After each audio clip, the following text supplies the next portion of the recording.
merci beaucoup à l'écran ñu egsi ci jàngat bi ak Souleymane Niang Souleymane maa ngi lay nuyu mbaa yaa ngi ci jàmm. soxna Fati. da ngaa namm Fati. soxna Naata maa ngi lay delloo fay bi di la ziar bu baax a baax. di nuyu El Hadj Malick di nuyu Chérif Cheikh Tidiane.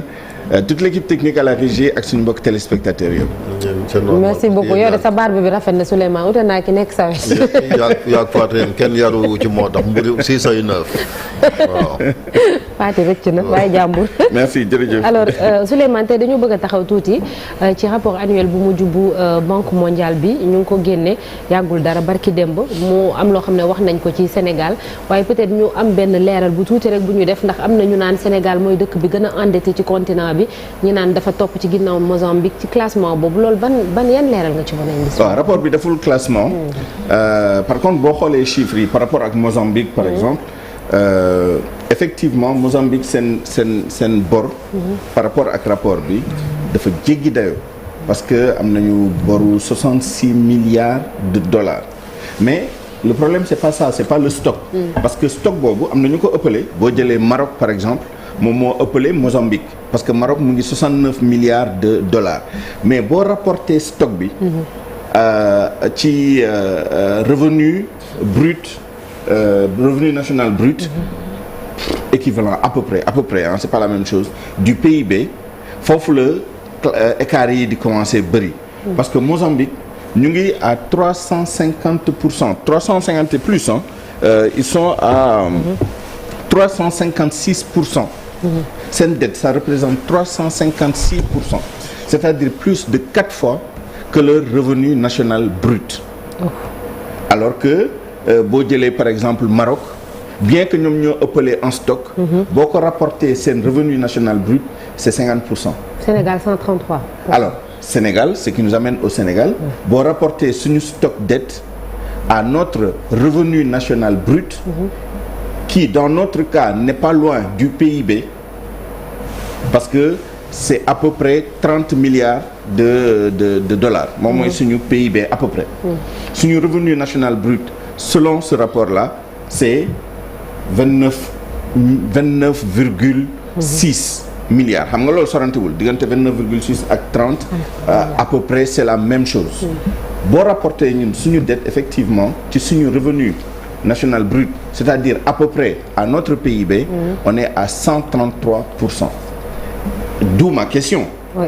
Est-ce qu'on passe de mal en pis? Parce que quand même si vous vous rappelez le 26 septembre premier ministre ak yenn membre gouvernement bi ñu toogee di def situation bi naan y a eu falsification des chiffres et que chiffres yi ñuy joxe yi c'est largement sous-estimé ñoom ci seen bopp bi ñuy wax ni chiffres yi c'est sous-estimé bay joxe seen propre chiffre ñu ngi woon ñoom ci ay 17 000 milliards bi ñuy wax ni suñu dette c'est pas 15 000 milliards c'est 17 000 milliards il y avait un différentiel d'à peu près entre 1600 et 2000 milliards entre chiffres yi nga xam ne moom la ñu wax ne dañu ko falsifié ak ñoom chiffres yi ñuy joxe or boo jëlee chiffre Banque mondiale bi le stock de 29 milliards de dollars à peu près 30 milliards de dollars au taux du dollar d'aujourd'hui 600 on est quand même à 24 000 milliards 24 000 milliards de stock de dette. C'est plus que ça.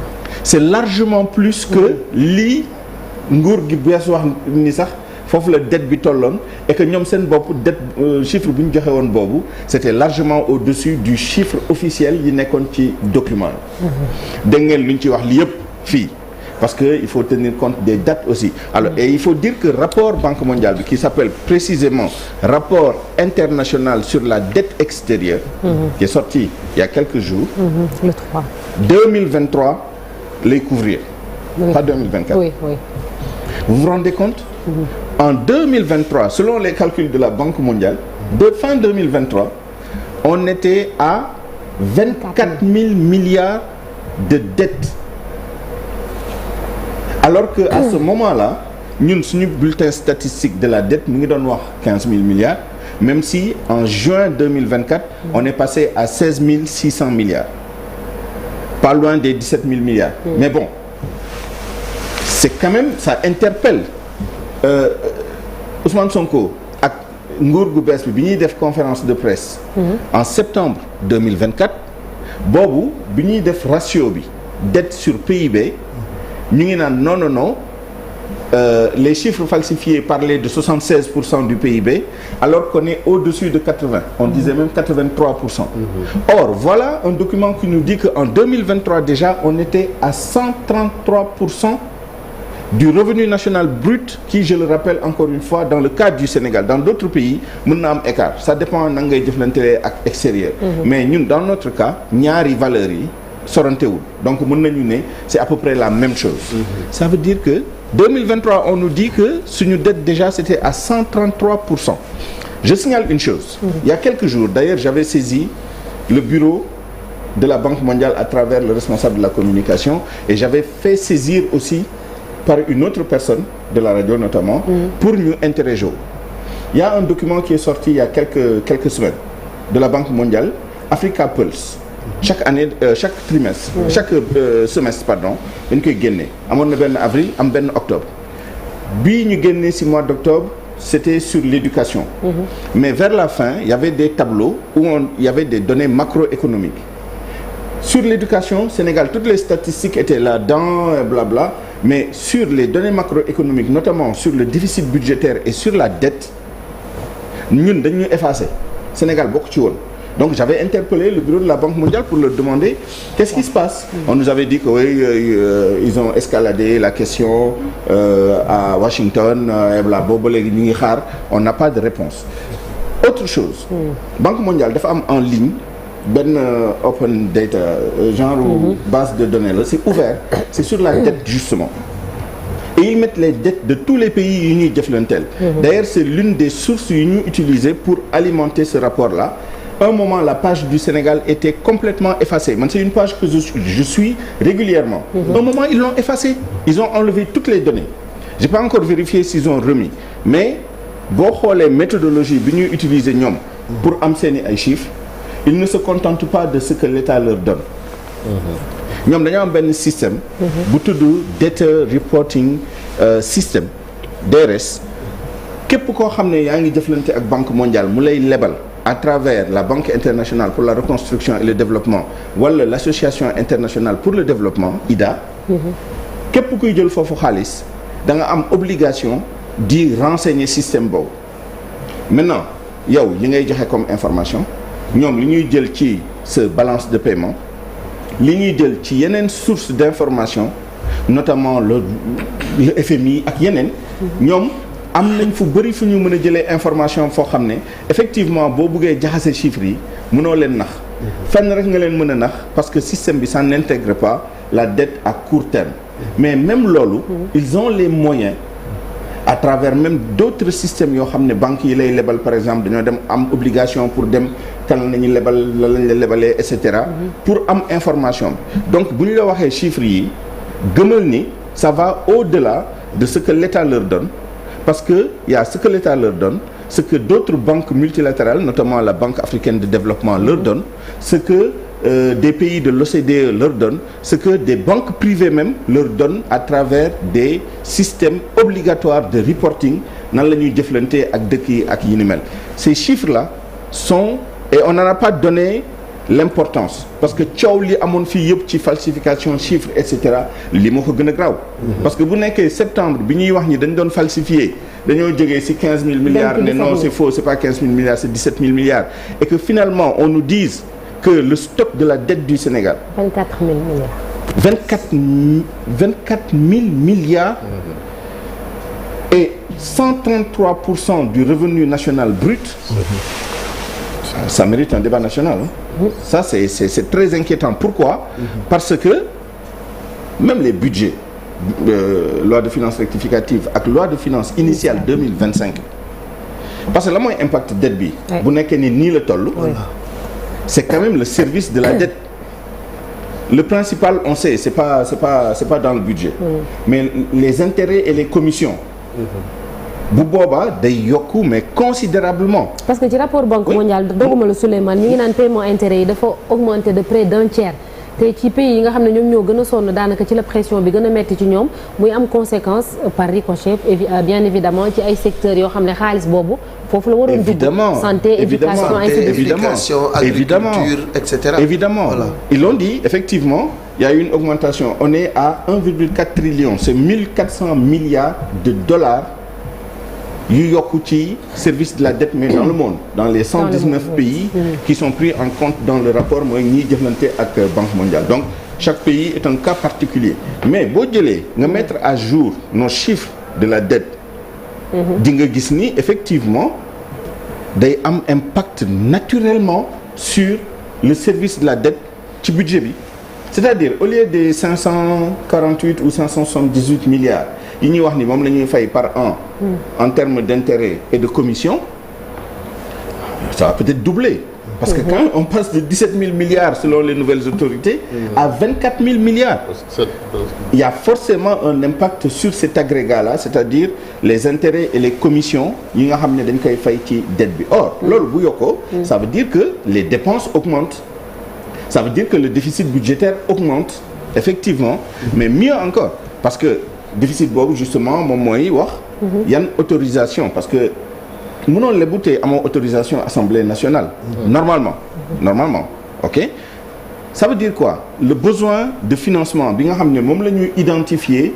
pour wax Assemblée nationale jox leen autorisation gouvernement bi pour ñu lebu at bi par exemple 1200 milliards wala 1400 milliards et cetera besoin de financement boobu day augmenter parce que service de la dette bi day augmenter et à ce moment-là ça veut dire que année prochaine et les années qui suivent contrairement à la trajectoire bi ñuy wax ni suñu service de la dette day wàññeeku et cetera mais ça va aller vers le ciel donc moi je suis très pressé je suis vraiment curieux de savoir ce qu'il y a pour le rapport 2024 dans la loi de finances 2024 les chiffres corrigés et j'attends avec impatience aussi on a jusqu'au 15 décembre prochain le rapport de certification de la Cour des comptes sur ça est-ce qu'ils vont prendre en compte ces informations-là il faut vraiment que la Banque mondiale nous dise fa lañu jëlee yeneen information yoo xam ne amaana même les nouvelles autorités amuñu ko woon qui leur permettent alors c'est sous réserve de beaucoup de choses ban taux dollar la ñu utiliser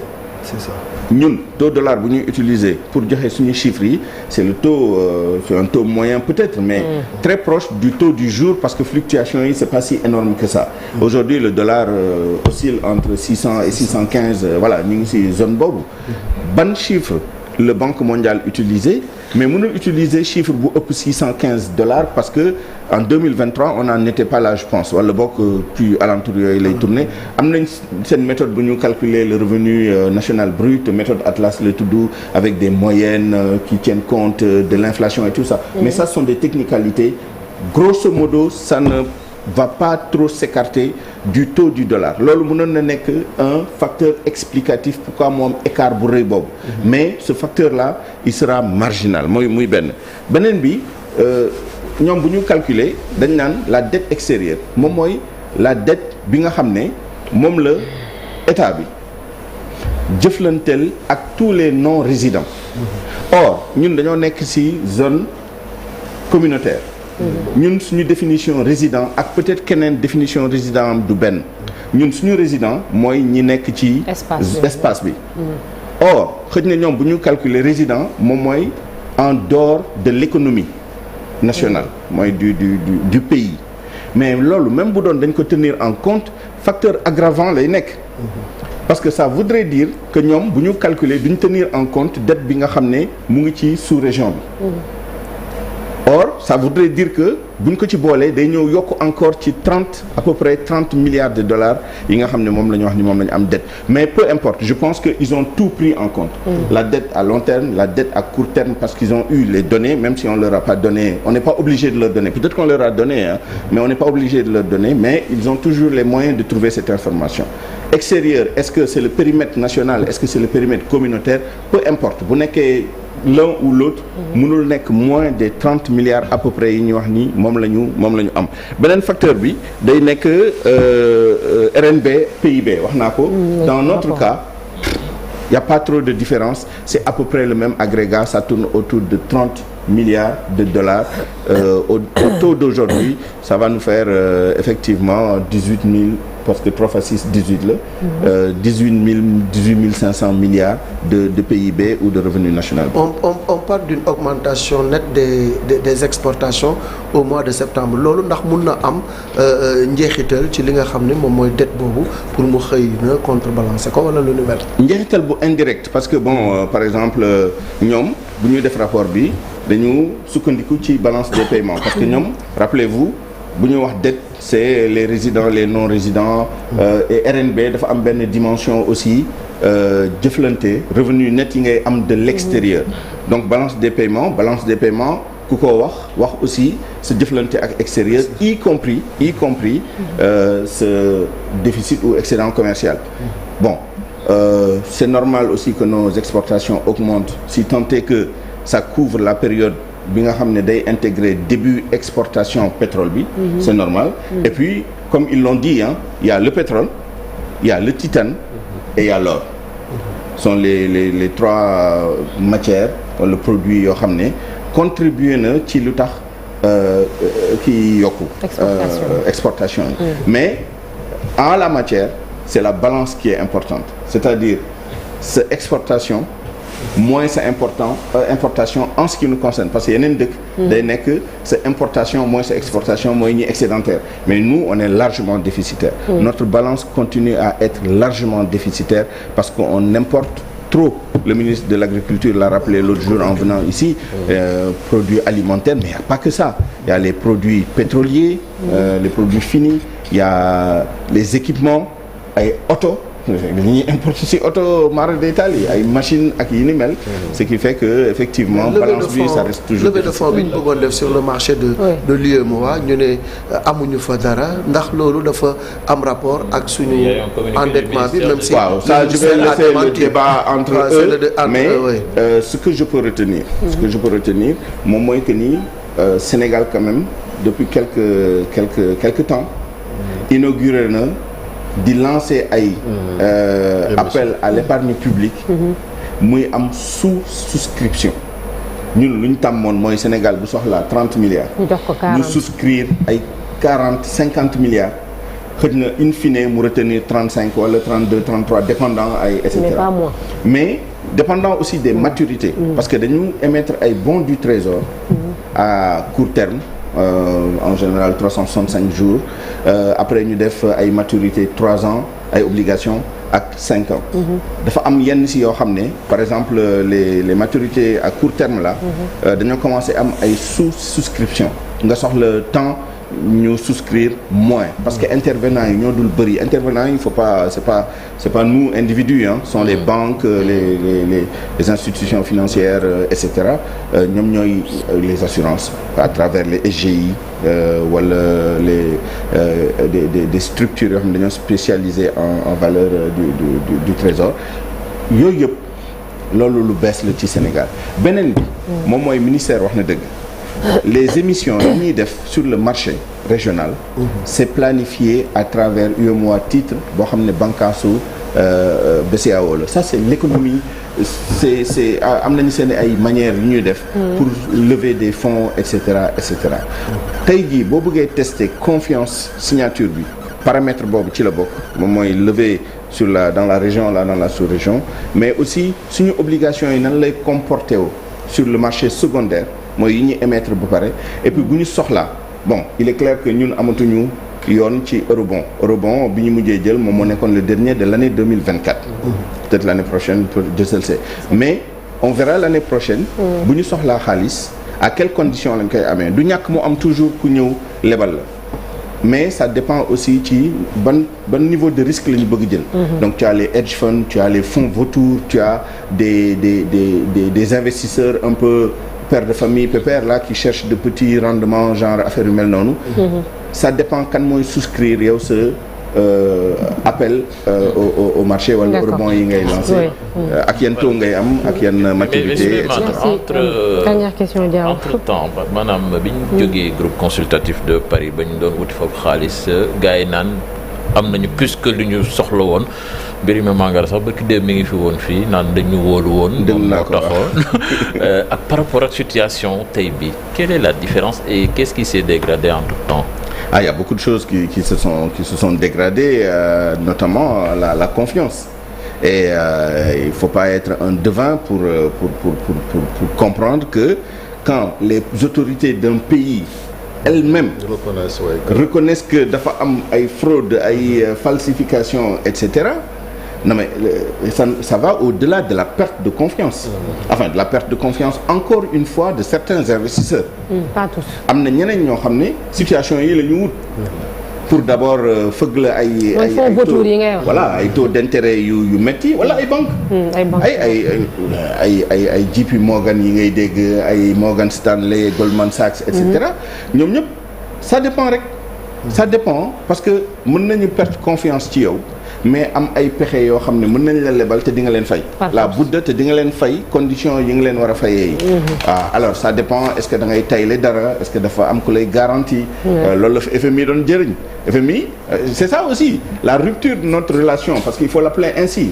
Rupture temporaire provisoire de notre relation avec le Fonds monétaire international bokk na ci facteurs yooyu parce que Fonds monétaire international. bu nekkee ak yow programme par exemple ñun programme bu mu nekkoon ak ñun.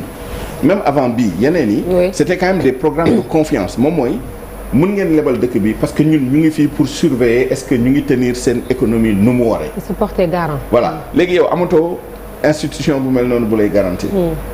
yow sa bopp nee nga ni da ngeen di lëbëj carte yi pour parler un peu comme boy banlieusard. ngeen di lëbëj carte yi beneen.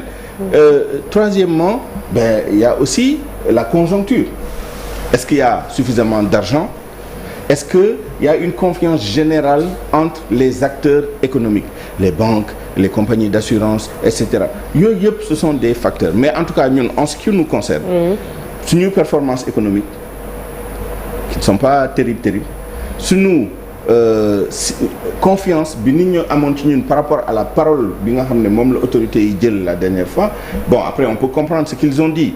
Pour defar, il faut nga yàq tuuti.